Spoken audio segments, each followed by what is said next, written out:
hazardous attitude does this represent? And that's impulsivity, because he's doing away with planning. He's being impulsive. Crew resource management, I talked about this a little bit earlier. It needs to be integrated through all the different stages. This is how you manage your visual observer and you yourself as the remote pilot in command, and anybody else who might be in your crew. Here's a question about it. Safety is an important element for a remote pilot to consider prior to operating an unmanned aircraft system. To prevent the final link in the accident chain, a remote pilot must consider which methodology. It's probably crew resource management, though this question is not clear to me at all, because risk management is also a thing and something that should be considered, as well as the safety management system. So some of the questions you're just like, I don't like any of those seem okay. And writing questions is hard. Let me tell you that. I've written thousands of questions. I used to work on certification exams for Microsoft and for like CISSP certifications, and writing questions is hard, and people who write questions often do a bad job of it, because you have to write 500 questions and you get bored and tired, and pretty soon you're throwing out stuff that doesn't even make sense.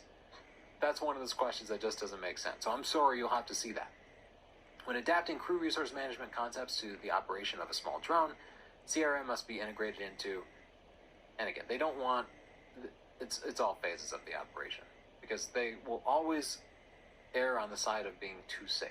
They're never going to say, you don't have to worry about crew resource management for this phase, right? Err on the side of being too safe.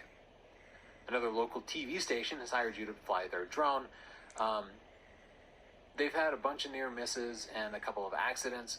What is a solution to this? So, of course, they're going to err on the side of the safest thing. You don't have to study this. It should be obvious to you if you have common sense. Is the answer the news station does not need to make changes? Sometimes accidents are just unavoidable? No, of course not. The answer is the news station should recognize hazardous attitudes and situations and develop standard operating procedures that emphasize safety. Anybody could get that question right without knowing anything about the test if you just had some common sense. That wraps up my cram. Now I'm going to give you a few tips for taking the test. I like to do things in two phases. I study. I bring as much information as I can into my long-term memory. But as I'm studying, I'll get a sense for what stuff I am not retaining properly.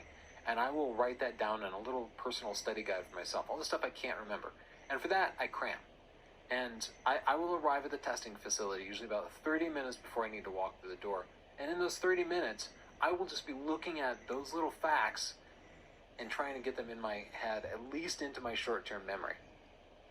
Then, when I get into the testing center, I will write down those facts on a piece of paper. That way, if I forget them at minute 35 or whatever, I can refer back to my notes. But you know what? By the time you actually write them down and everything, they're probably going to be in your long-term memory. That's a funny thing about cramming stuff into your head, is it kind of makes you retain it. So, another thing is the process of elimination. These questions only have 3 answers, so 1 right answer, 2 distractors, which means if you have no idea what a question is, you still have a 33% chance that you're going to get it right. But there's always one really dumb answer. So on those questions, you will have a 50-50 chance of getting it right if you have no idea. So even if you're just guessing, you can get most of the questions right. That should be encouraging to you. The computer system will give you the option to answer the question, but there's a mark button. If you're unsure about something, mark it. Answer it. Give your best answer, but mark it, and you can come back later. Sometimes you'll see a later question that gives you, like, the information in the question itself will give you a clue about an earlier question, and you'll be able to circle back.